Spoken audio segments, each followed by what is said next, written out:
নেই। তো আমরা চেষ্টা করে দেখি, আমরা কিছু তরুণ, একবার খুব তরুণ কিছু সদস্য আমরা এটার সাথে চেষ্টা করে যাই, আমরা কিছু করতে পারি কিনা।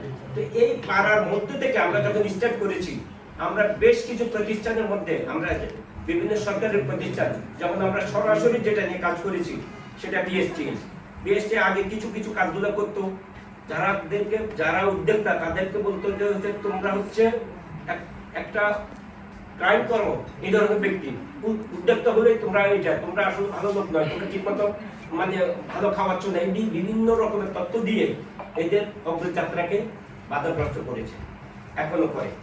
আমরা সেই জায়গা থেকে বিএসটিকে বলতে আমরা একাদশ অনেকগুলো মিটিং করেছি, আমরা বলেছি, আমরা ওনাদের সাথে শেয়ার করেছি, আমাদের বিভিন্ন প্রতিষ্ঠান নিয়ে ওদের সাথে কথা বলেছি। আপনারা কিছুদিন আগেও দেখতেন বিভিন্ন এই বিএসটির সাথে 20 জন 30 জন সাংবাদিক যেত, কোনো ফ্যাক্টরিতে ঢুকলেন ওই মালামাল সহ সব মালামাল নিয়ে চলে যেত।